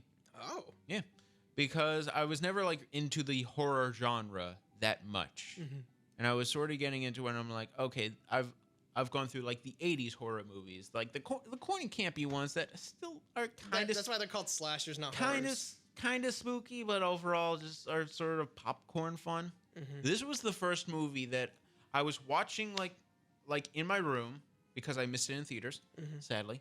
Watching in my room, had the blinds closed just so that I could see the picture clearly, and I had to actually like open the blinds because of how scared I got. Yeah. And I had to like I was constantly like looking behind me in my own room, like making sure like nothing was behind me. Mm-hmm. Hereditary. I haven't seen Hereditary, I don't think. Hereditary is honestly it might be it's up there with The Shining as my favorite horror movie. The Shining like I love from an artistic perspective. Hereditary terrified me. And I've only seen it twice, and that is because both times I've seen it, I'm like, I'm scared, I'm scared, I'm scared. Yep, because Hereditary, like the whole like genius of it is not only just the tone of pure uncomfortability. Is that a word? I'm making it a word. Discomfort. Discomfort. There's a word for that. Of pure discomfort. Mm-hmm. Like the entire movie, you just feel like you're in a bad dream constantly. But along with that, the movie doesn't really have jump scares or anything like that. It relies on the background, the shadowy images you see in a background. Like a character will be in the foreground, like looking at a campfire or something like that. And all of a sudden, the camera doesn't focus on it. Your eyes start to like see something in the background. Just your eyes, not the camera. You start to see like, is that a person in the background? What the hell's running back there? No, they're just standing there like, oh my god, is that a person in the background? It relies on the darkness, but it also doesn't rely on any jump scares. It is the smartest horror film I've ever seen in my life, and in that way, it is the scariest horror film I've ever seen in my life. I've only seen it twice. Both times, I constantly had to check behind me to make sure nothing was there, and I've watched them both times with the lights on. I think I could make a good horror because I would have zero jump scares. I plan, if I ever make a That's horror, what I'm hoping for Chris Stuckman's movie. I pray for a horror movie that doesn't ever rely or really use jump scares. You can Hereditary is that horror movie. Trust me. There's yeah. only one jump scare, and essentially, it's not really a jump scare. It's more the aftermath of that jump that is the scariest part of the scene. I'll watch it in a pitch black room with headphones on, by myself. You'll die. Mm-hmm. You not. That's not a threat. I'm like, oh my god, you're going to die of fright. Mm-hmm. Yeah. Mm-hmm. So, You're gonna watch that movie and you're gonna be like, everything else is just, nothing else is scarier. Nothing else is scary anymore. I'd say the earliest movies to scare me ever. I don't know which one I saw first. I'm pretty sure I'm correct on this. The first movie that really terrified me was Sandlot. What? The dog from Sandlot was pretty well done. Younger me did not look at that paw. I was pretty scared, especially I don't know, that campfire story creeped me out. I was very young. at that point. How young were you? Like 10, probably. Inexcusable. Probably younger than 10, honestly. But still, it's one. I think both of them, parts of them just creeped me out. Like, I feel like Cujo to a kid was Sandlot to me. Cujo is actually like sort of terrifying. But I've never seen Cujo, but from the clips I've seen, it's like, that's younger me didn't appreciate The Shining. The Shining didn't scare me that much. It like yeah, it's not really. It's more like I'm following someone into their like. I would argue it's a thriller. Yeah. Jaws. Just straight up. Oh yeah, Jaws is. Oh my god. An entire summer, people wouldn't go into their swimming pools. That's the effect that this movie had, even though they saw the villain die at the end. Mm-hmm.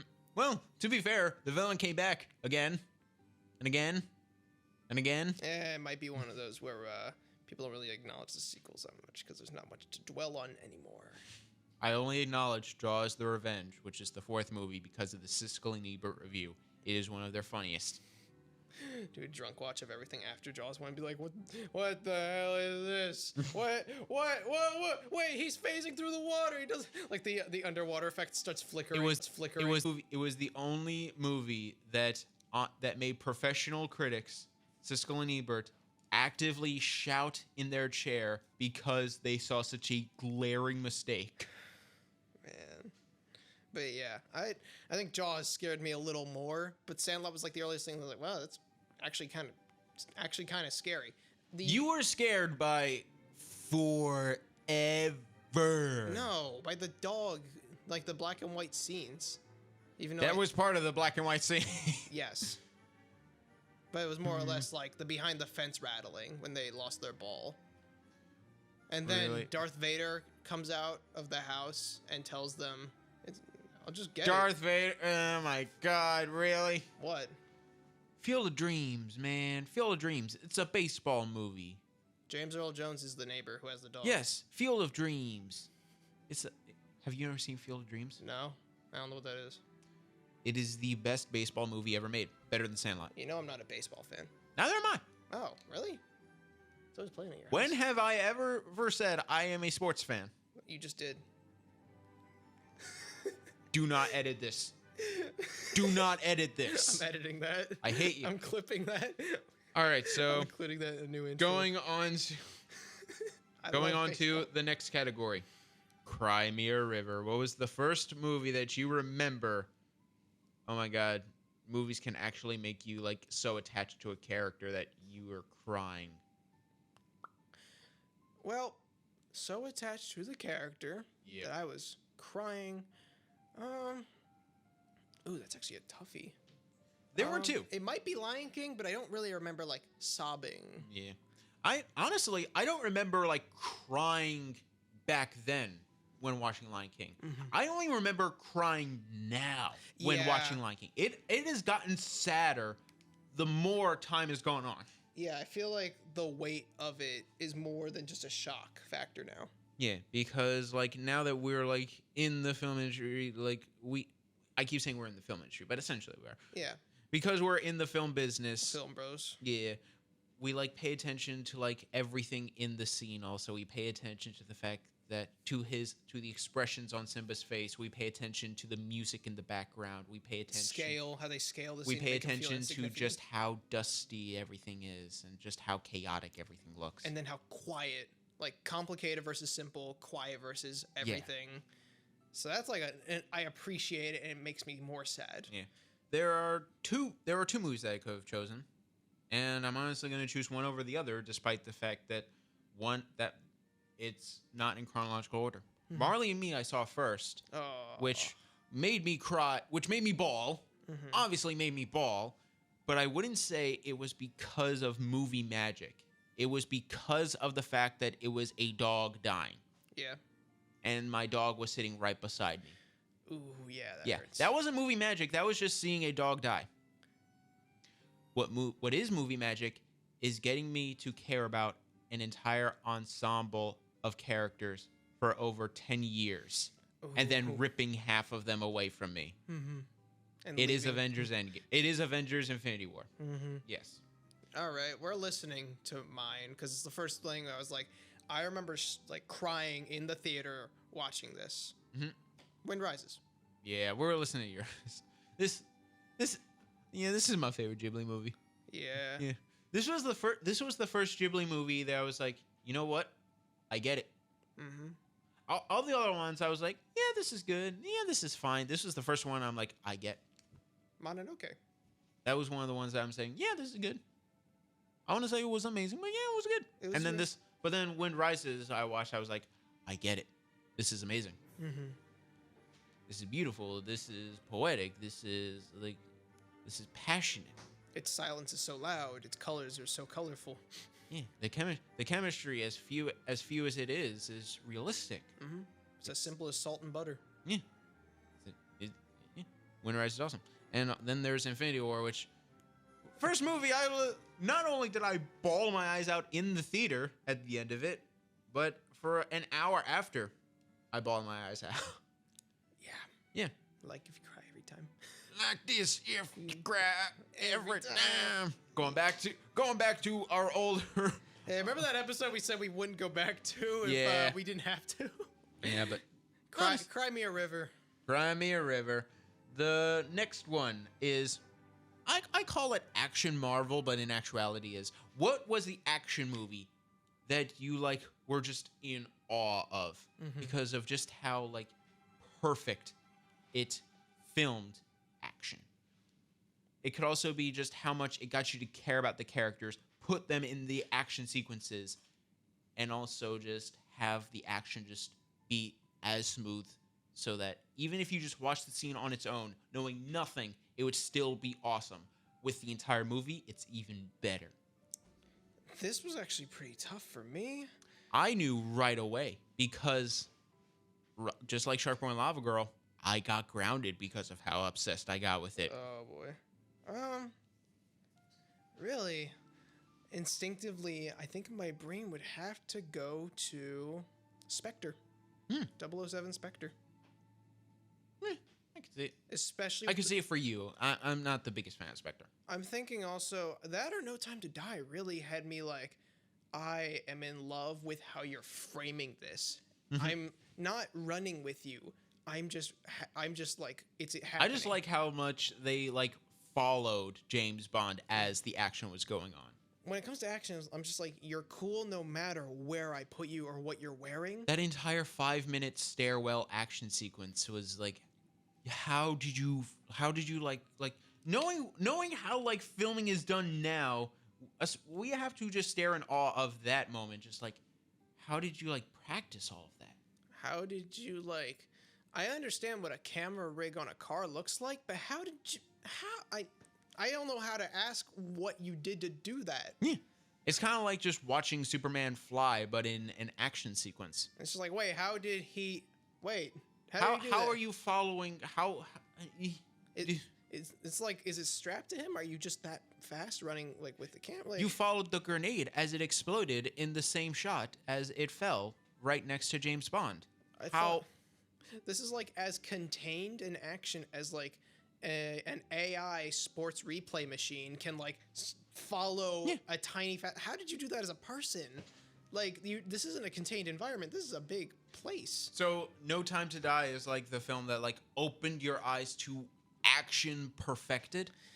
I would say no. I think Spectre more or less for like it's action, but it's not all just eye candy. It's like it's action. Even for a James Bond movie, it's not all eye candy. I meant like eye candy for action specifically because it's like it's very neat, detailed. I would argue that I like Skyfall and Casino Royale's action more. I was worried Skyfall would be just too default for me to say because I don't default to think about. I think more about Spectre than Skyfall, which is weird. I know, but like I don't know the simplicity of Spectre, especially with the mountain scenes, with how like nice they're like a moving brochure, if that makes sense. Like, wow, action, but like you're selling me a vacation, if that makes sense. Yeah, I get it. When I imagine good action movies, I imagine a vacation because it's like so laid back. Look at him run across those buildings. He is so tired. Well, get him a martini. if that's the case, then we're going to the caves of terrorism for mine because my action marvel is Iron Man. No, my action pick is Iron Man. Oh, the first one. Very martini action we both have. Yeah, but going back to the fact that I got grounded for how much I love this movie, I legitimately did like. This was the first time I remember like, I actually got like my first tiny little laptop. Yeah, it was so tiny. Yeah. My first laptop, and I was just constantly searching through like the different designs of the Iron Man armor and all that stuff, and like what went into it, what components went into it, and all that stuff. And instead of like growing in like the sense of I can become an engineer, it was growing in the sense that I can be Iron Man in and of itself. And that's when my mom drew the line. Like, I'm taking this movie away from you for an entire month. No more building super suits. No more super suits. But going back to that whole action thing, not only that aspect, because that was like, whenever you're grounded for something, you know something's have a big impact on your life, good or bad. It's big, but just in general, like this movie is looking back on it, it's what 12, not 12. It can't be 12. 2008 to 2018 is 10 years. 19, 20, 21, 14 years. 22. 14 years. Yes. It's 14 years old, and it still holds up. Effects-wise, action-wise, music-wise, character-wise. Especially now with Thor: Love and Thunder, tone-wise. Tone-wise, it's snarky, but at the same time, Starky. It's snarky. It has some quips, but essentially it keeps it down to earth. It's the quips of a rich guy building a war suit and using it for fun to go to his rooftop party. Yes. That's hilarious. But he is so dead set on it. It's like, wow, this billionaire is gonna go. And I remember the first time I saw the Mark II suit, which is the entirely silver suit that looks like the usual Iron Man armor, but is completely silver. It's not Mark One. The Mark One was like the big, clunky the clunky flamethrower. one, and Mark II is right after the silver one that Rhodey steals in the second one and turns into War Machine. Mm-hmm. I remember seeing that for the first time and thinking, they made an Iron Man suit.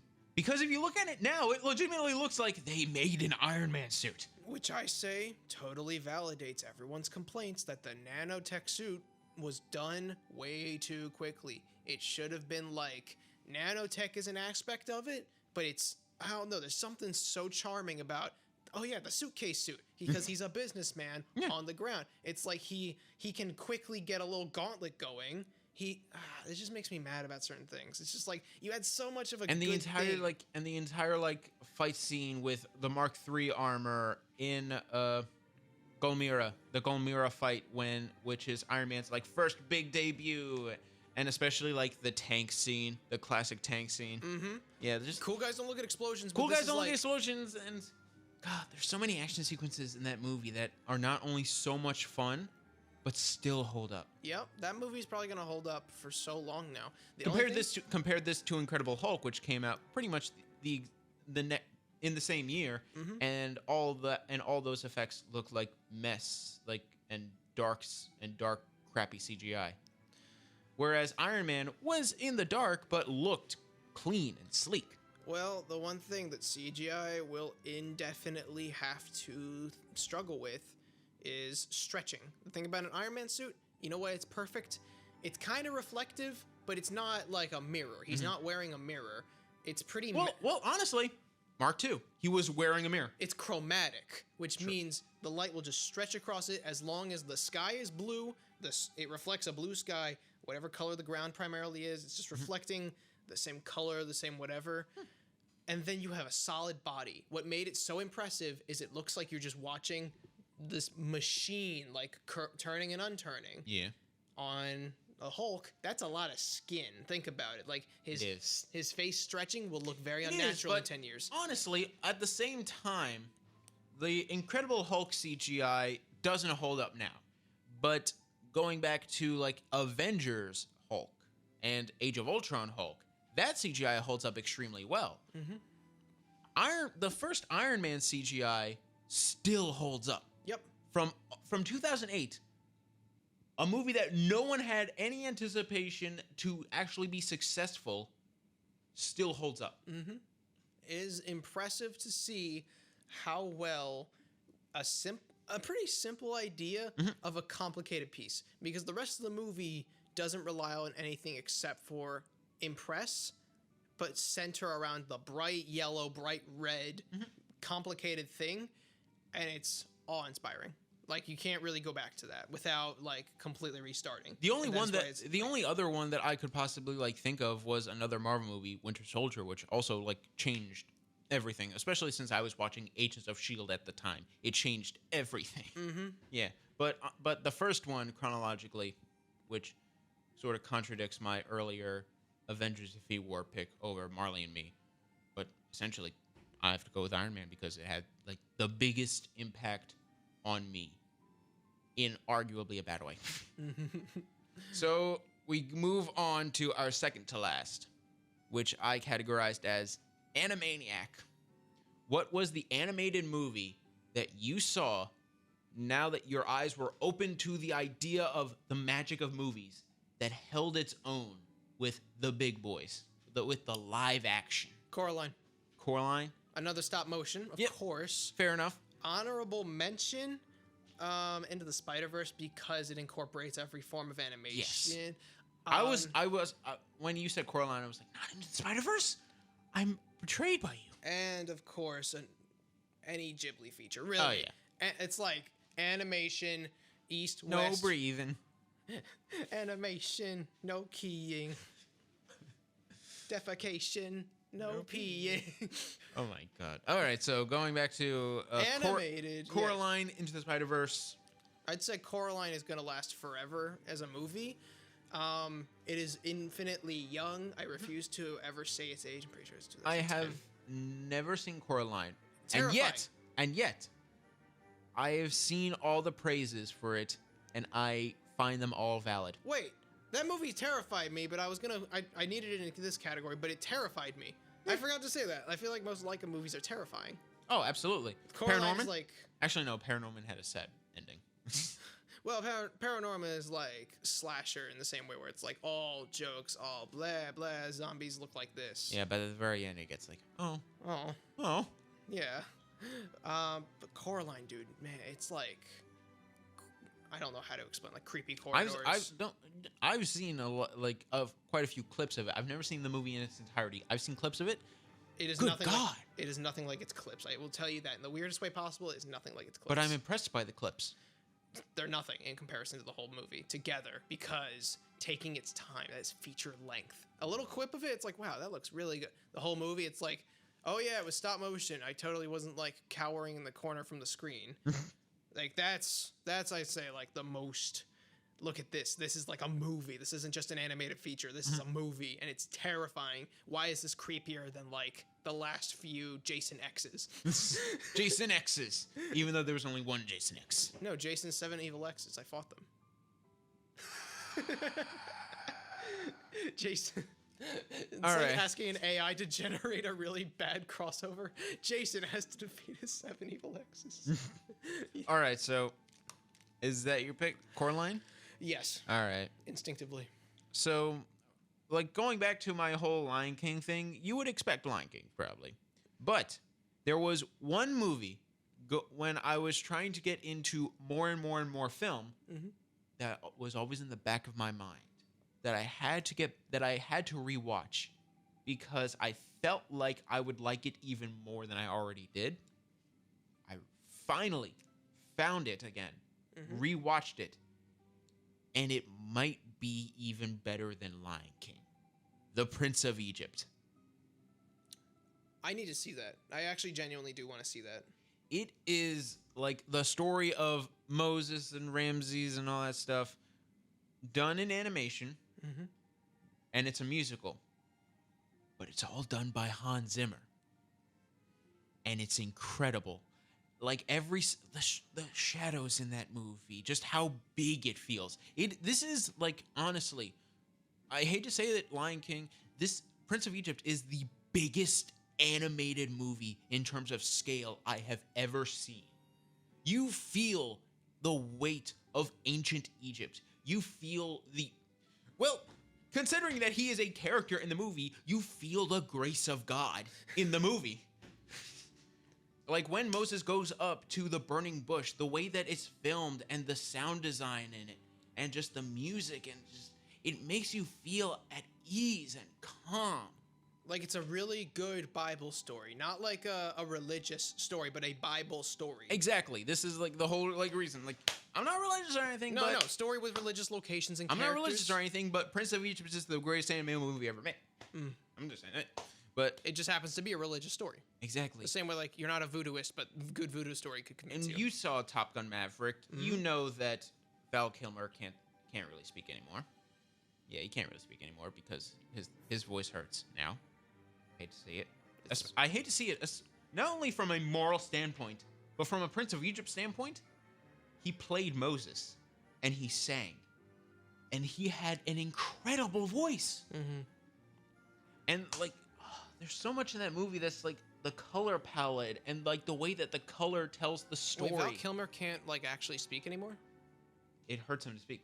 What is it? Like, does he have vocal cord issues? I'm pretty sure he has like vocal cord issues or something along those lines. But oh, you know what's really scary too is that Mark Hamill might have that issue too, but like to a less severe degree.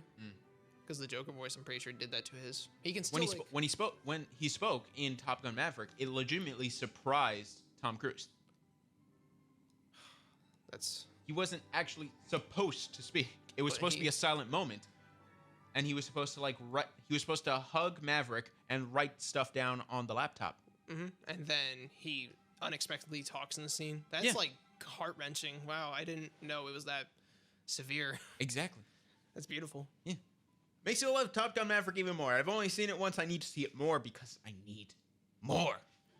I love that they didn't go with numbers too. I love when sequels don't really have numbers because I feel like it isolates them as a really good story. True.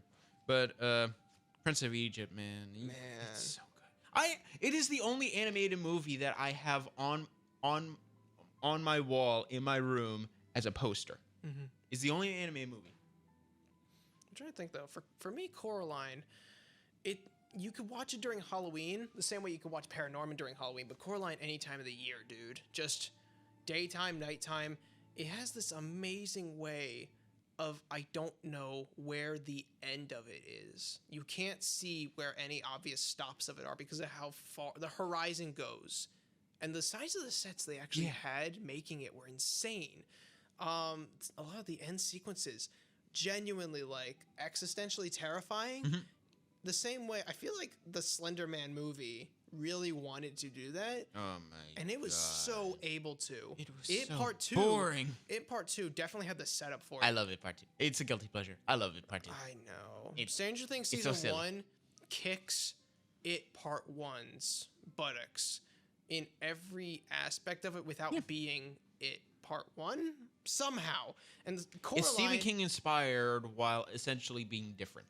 but being better than what the movie was trying to execute, Yes. while also not even being a Stephen King property. But like, dude, Coraline kicks all of them out by being so just perfectly creepy that it's like, is that shelf moving? That shelf has bug legs. Like, you know the creepy, you don't like the way bugs move? Everything moves like that. All the, like the major, not even the major villain. It's so unexpected themes. Wow, this is getting really dark, but it's not like messed up. It's just, I don't want to be like if I was Prince doomed of to be in that Egypt character's position. is like that for me in terms of the fact that this is the only animated movie that I would like consider the classic sort of like epic, like a film epic, like the classic sort, like Ben-Hur and all that stuff, and oddly enough, 10 Commandments. Prince of Egypt is like that for animation, and is the only movie that I've seen that is like that for animation. My favorite character from Prince of Egypt was 10 Commandments himself. 15. No, 10 Commandments. Again, another Mel Brooks reference for me. Man, but Yeah. yeah, it's just a lot of good animated So- picks. Looking for the future. Yeah, really? moving on to the Do we have last polls? category. We move on to the future Do we of have film. polls or for Yes, anything, or- we do. Ooh. We move on to the future of film and predict which upcoming movie do we think will have as big of an impact on our lives as the movies we have just stated. So, I have a feeling we might say the same thing. yeah, I have a feeling too. But just before that, we'll get into the polls because we did ask our lovely followers on Instagram. Angel Boy, well, no. Ignore that because that was a question. Oh yeah. Yeah, that was a typo. Said The Ballad of Songbirds and Snakes, which is the Hunger Games prequel. Of course. Yeah. Well, I need to catch up. Again, I'm not really the biggest Hunger Games fan. I tried. I acknowledge some of it's good. Half of it is good. The last half is just boring, forgettable. Yeah. And also, to be fair, I have tried to read the books. This is one of the few times where it's like, okay, I'll read the books. It's fine. Gotcha. And then Monko Radio itself. You mean Matt? No, Monko Radio. Yeah, which I'm pretty sure is ran by Matt because he literally messaged us But earlier. Monko Radio. Yes, Monko Radio, which is Yes, ran by... Monko Radio itself. Yes, Monko Radio. Said Rogue Squadron, which is that a movie or a TV show? Andor is the series. Rogue Squadron, I believe, is the movie. Yeah, I'm just gonna look it up just to be sure. Because I trust Matt when it comes to his Star Wars knowledge, but you know. Rogue Squadron, 2021 film. It was planned to be in 2021. 2023. 2023 is it a film? Yeah. Yeah, it is a film. All right. Fair enough. How dare you underestimate his infinite wisdom? Fair enough. I just Strike don't me know down. struck. I don't know what to expect though. Yeah, I don't know. I feel like for Star Wars right now, I'm like, you better hype me up. You know. Rogue One, a Star Wars story. I mean, I love that movie, but it was very sleepy. You know, It was a war movie.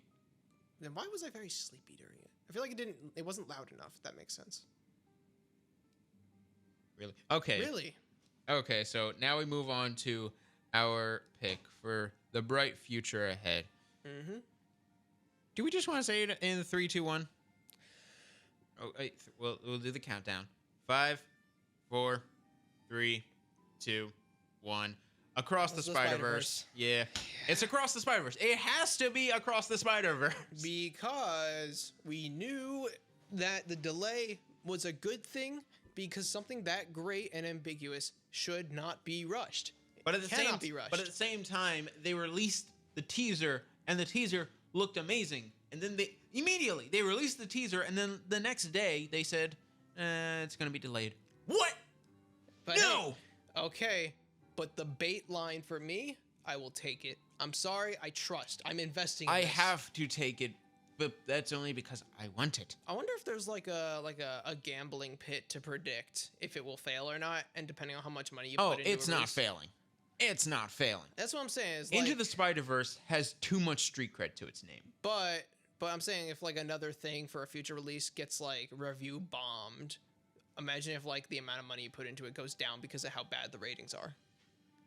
Yeah. You could like play mini investor, and then for like I hate to tell you this, but there's and I know it's a year out, but there's no way in hell Across the Spider-Verse is bombing. knock on wood. There's no way in hell Across the Spider-Verse is bombing. Either part of it, it's not. It's not going to be bad. It might.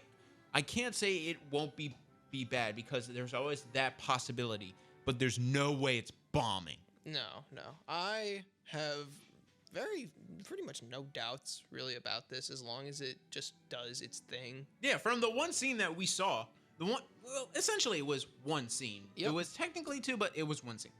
The one scene we saw, like the characters of Miles and Gwen are still the same that we grew to love But they're Into the Spider-Verse. But they grew. They legitimately grew a bit. But it's not unrecognizable. They acted like they were legitimate actor, like the drawn characters were actual real life people.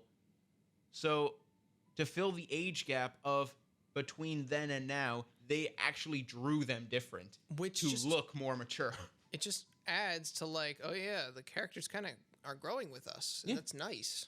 That is weird. So weird. And Into the Spider-Verse was already in. Well, I think we can both agree it's one of the best animated movies ever made, objectively. Yep. And it is the objectively the best Spider-Man movie ever made. Yep. So Across the Spider-Verse, I can't really imagine being bad. Nope. Especially with this new villain of Polka Dot, who essentially creates portals to different places. And in the 90s Spider-Man TV show, he just creates portals from one place to the other, sort of like Doctor Strange. Mm-hmm.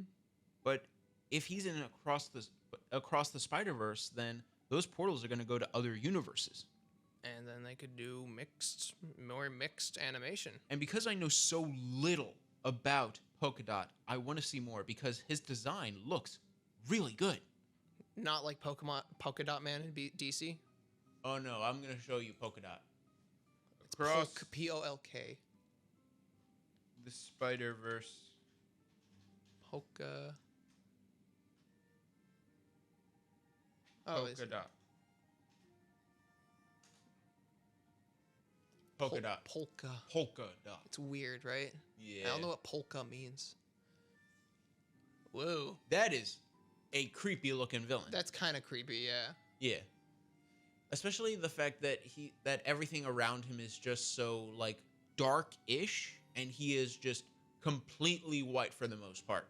Okay, on the left side of the screen, you notice how perfect Miles looks right next to a comic frame of Peter? Like the head, the expression, the face.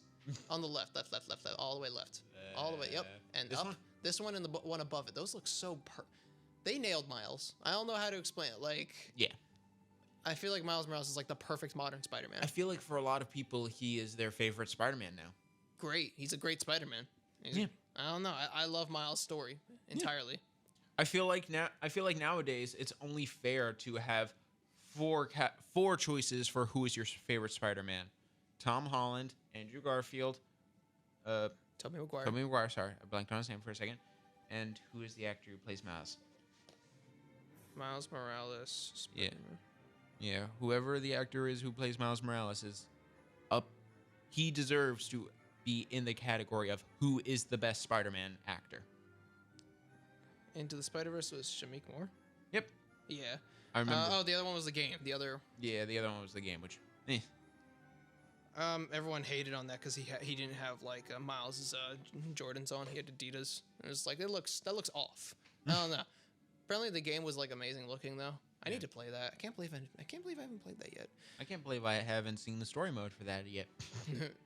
But yeah, dude, I don't know. It's just there's how you gonna mess this up. It looks amazing. Yeah, there's visually, storytelling wise, hopefully soundtrack wise, there's no way you can really mess this movie up. Either one of the movies. Trailer, the sound design of the trailer, yes, the motion of the trailer, the layout of the scenes where it gets less detailed the further away, like that improvised perspective. And Spider-Man's 2099 music in the trailer. It like it's them meeting and the score matches it. Yeah. The sound literally travel. It kind of sounds like Winter Soldier's theme for a second. Yeah, I would say like I have very like little to no doubts about this. Oh, absolutely. When this movie comes out, Yeah, I really hope that it beats any MCU movie that year. Good. Yes. I hope it beats any MCU movie that year. Absolutely. So yeah, that's like what made us. Yeah, that's like what. Those are the movies that not only made us; those are the movies that we think will continue to make us. Mm-hmm. Yeah. So, with that said, Shrek 2. What?